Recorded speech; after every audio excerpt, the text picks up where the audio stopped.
You want to spray pro-level test panels for your custom paint jobs without buying those expensive pre-made ones? Then you're going to need to buy these.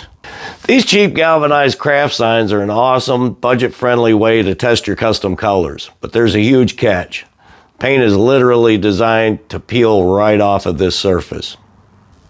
The paint can slide off in entire sheets, wasting your time, your money, and all that material that you just bought. But I'm going to show you a prep secret that turns this slick paint-hating surface into a perfect canvas for any custom effect. From wild metal flakes, subtle pearls, even crystal. Stick around because this is the system that you need to stop paint failure and start creating amazing, reliable test panels on a serious budget.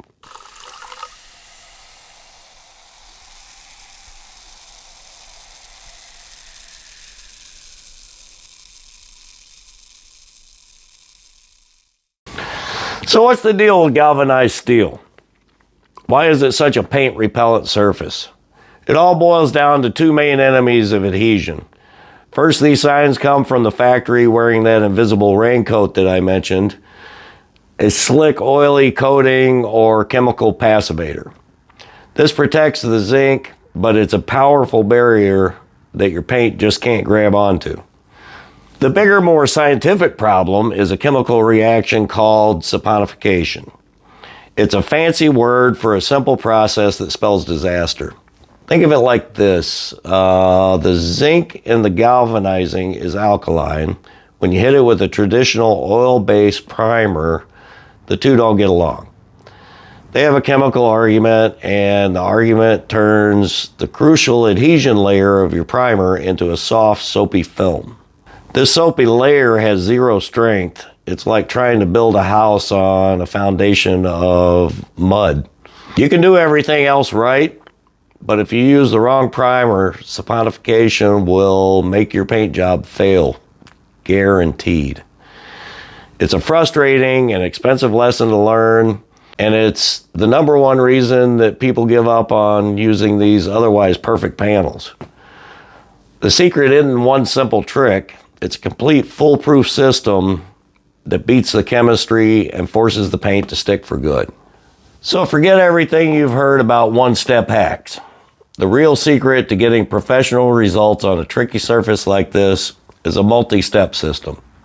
Each step builds on the last, creating a surface that's chemically and mechanically ready to lock your paint down. We're going to clean, scuff, and prime.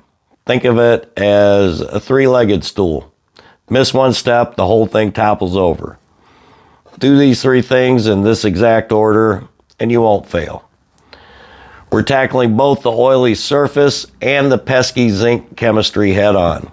This is how you take a $2 craft sign and make it perform like a $50 professional spray out card.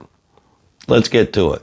You could start with soap and water, but I say let's go straight for the strong stuff.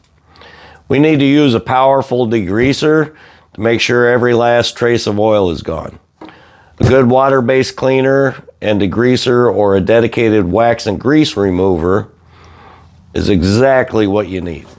So I did prep these panels and got them in primer beforehand, but I'll walk through the steps of cleaning these for you.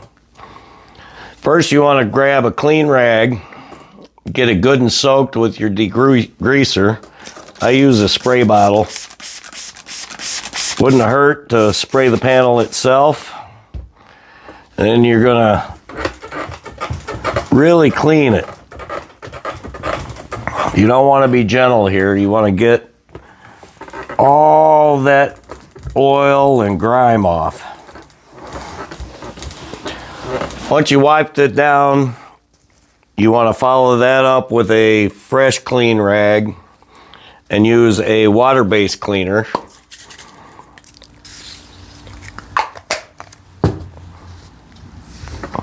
And wipe off all the residue. If you use a solvent-based, a simple dry wipe is fine. If you use a water-based cleaner, you want to make sure you spray it with just some H2O, clean water. Wipe it down and make sure you let it dry. Any leftover cleaner can cause its own set of adhesion problems. You want the surface surgically clean. Some people use alcohol as a finishing step. So now that our sign is squeaky clean, it's time to give the primer something to physically grab onto. A new galvanized sign is smooth like a playground slide. There's nothing for the paint to hold onto. We need to rough it up and create a surface profile. This is what we call creating a mechanical tooth. My weapon of choice on this is a Scotch-Brite pad. Red or gray is perfect. You're not trying to strip off the zinc coating. You just want to knock down the shine and create a network of fine scratches. You can do this by hand, or to make things faster, you can use an orbital sander with a Scotch-Brite pad, or you can even use a sanding sponge like this one from Line. It's 600 grit, I believe. You just want to make some scratches into the panel and make sure the primer has something to stick to. So we're going to work across the whole panel in a consistent pattern. Go in one direction, then switch and go perpendicular to that to create a crosshatch pattern. This ensures that you hit every single spot. When you're done, the shiny mirror finish should be gone, replaced with a uniform, dull matte look. The visual change tells you that you've successfully created a surface that the primer can bond to. Give it one last wipe with a tack cloth and a clean rag to get the sanding dust off. And we're ready for primer. You want to mix the epoxy primer according to the manufacturer's directions. This particular primer is a 2-to-1, 2 parts of resin, 1 part hardener. Then you're going to let it sit for about 20 minutes for everything to mix up properly. Then we're going to lay down 2 to 3 even coats and make a bulletproof barrier to where the zinc can't react with the paints on top. So with our panel perfectly prepped and primed, it's time to build a foundation for some serious sparkle, the base coat. For an effect to truly pop, it needs a reflective, complementary color underneath it. This bright, coarse silver base coat is perfect for many effects. I'm applying a uniform, bright silver base coat across the entire panel. 2 or 3 coats are usually enough to get full coverage and a consistent finish. We want this layer to be as smooth as possible, as any imperfections could show through to the final effect in the clear coat later. This silver isn't the main event, but it's a critical stage that will make our custom finishes look a mile deep. Now that we've got our silver base coat down, we're going to apply the metal flake. You can use a dedicated flake gun, but today I'm mixing Line 0.004 metal flake and an intercoat clear. This method gives you a great distribution without needing special equipment. A good starting ratio is about a tablespoon of flake to each quart of sprayable clear binder. You can add more or less depending on the desired look. When you're doing flake, make sure you take the micron filter out of the lids. Otherwise, your flake's not going to get through and you're going to be like, what the heck's going on? I apply the flake in light, even coats, building it up gradually until I get the sparkle I'm looking for. You have to be careful with your technique to avoid clumping or creating dry patches. I let the binder flash off between coats, which helps the flake lay down. So our flake looks incredible, but what if you want a completely different kind of exotic finish? Let's grab the prep panels, dive into the world of crystal effects. This is a chemical process that creates a stunning frost-like pattern right on the panel. We're going to apply some Pacman's Crystal Monkey Juice. This can be sprayed or wiped on. As the solution dries, it magically forms a unique interlocking crystal pattern.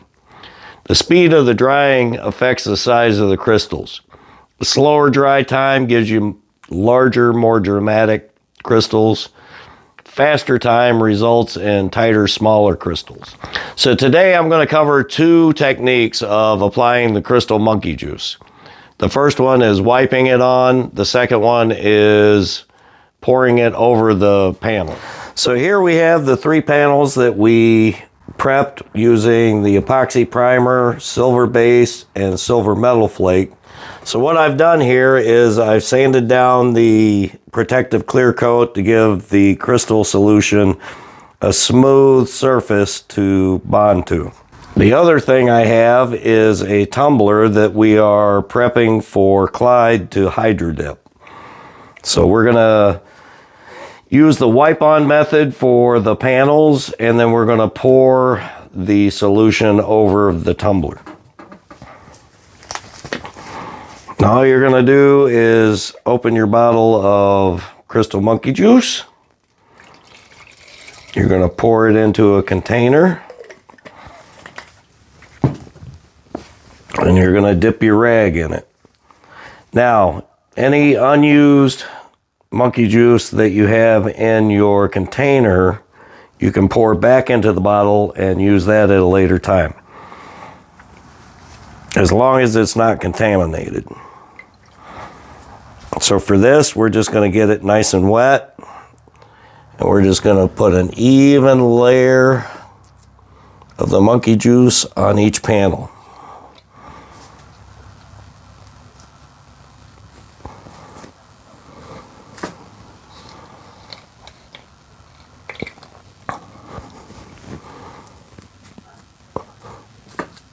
Now, how thick you apply it affects how quickly it's going to dry. So now that we have those panels covered, missed a corner there.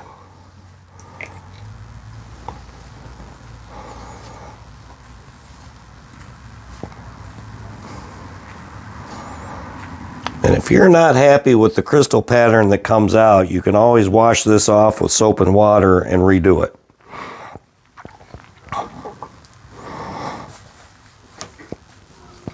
Now for the tumbler, we are just going to pour the solution right over the tumbler and let it flow down the sides.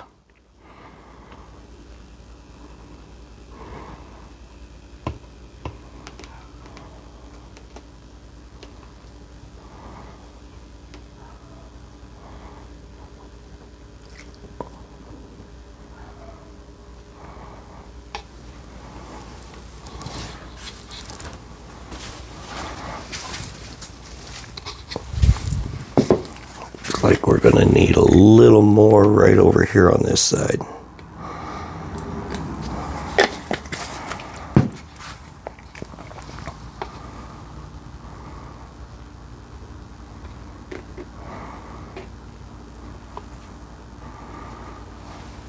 Now what I'm going to do is just tip this a little bit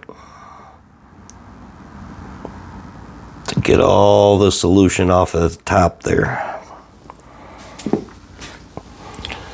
Now it's helpful to have a plastic tablecloth on whatever surface you're working on, because this crystal solution is going to get everywhere. And as it dries, it's going to crystallize over everything that it touches.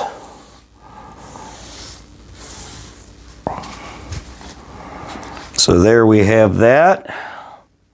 All of our crystal solution is applied. So now all we have to do is sit back and wait for the magic to happen. As you can see, the crystals are starting to form. We're about 10 minutes in. So we're going to let these completely form and let all the moisture dry off, and then we'll be ready for the next step.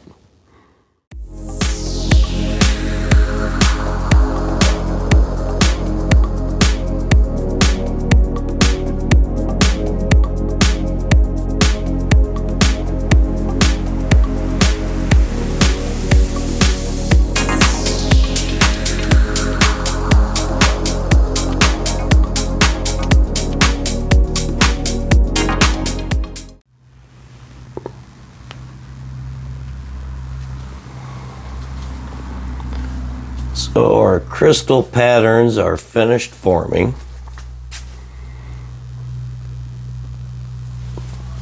Here's our tumbler that we did the pour technique on.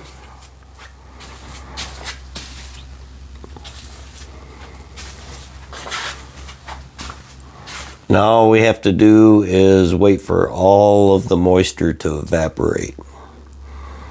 And then we're going to hit it with a contrasting top coat, which I'm going to use Limelight Black base coat. And we'll get back to you as soon as these have evaporated. So once the crystals are fully formed and dry to the touch, we're going to spray a contrasting color. I'm going to use black over the entire panel. This top color will become the main color of our design. After that coat is dry, the real magic happens. So I've got some Limelight Black base coat pre-mixed here. It's a 1-to-1 mixture with urethane reducer. I have this mixed up with a fast reducer because it's about 65 degrees. So we're going to put this in the cup and use this to spray over our crystal pattern to give us our crystal effect. I'm going to use all of my pre-mix here, but we probably won't spray all of it. As long as we put it back in the can and seal it, it should be good for the next time. So we'll get our gun ready, get these panels back in the booth, and we'll spray our top coat. So now we're going to put down a couple of coats of our Limelight Black base coat using the Lil Beast from American Dream Custom Paints. It's a mini gun with a 0.8 tip, and it's perfect for putting mist coats on stuff like this. So I'm going to get my mask on. We're going to get to spraying.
We don't want to lay this on too thick, otherwise it'll saturate the crystals and dissolve them. So we're going to put light mist coats on here until we get full coverage. Then we're going to let it dry for a little bit and scuff it off. Using water and a light scuff pad, we're going to gently wash the surface. The top layer of paint comes off with the crystals, but not from the lines in between. This reveals the silver metal flake coat in a stunning crystal pattern. After that, you're going to want to spray a few more coats of protective clear over it to lock down the crystal pattern. So now that our black coat is dry, what we're going to do is take some warm tap water with a little bit of soap in it and a used gray Scotch-Brite and just scuff off the crystals.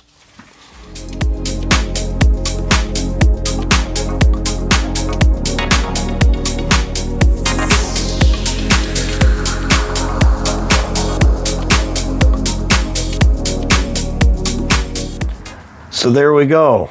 We've got 3 test panels that were prepped and painted exactly the same way, but we got 3 different results with the crystals. This kind of shows you the randomness of this crystal solution. And we also did a tumbler, which came out even more different. Overall, I think they all look great and they will serve their purpose well. So what we're going to do now is put a couple of coats of protective clear on this to lock the crystal pattern down. And now we have some truly unique test panels to try out our ghost pearls on. And there you have it. We took a cheap galvanized sign that was born to repel paint, and by using a complete system of clean, scuff, and prime, we beat the science of saponification, turned it into a perfect durable canvas. We showed you how to create a wild metal flake finish and mind-bending crystal effects, officially creating a pro-level tool for testing ghost pearls without breaking the bank. This just proves you don't always need expensive materials to get professional results.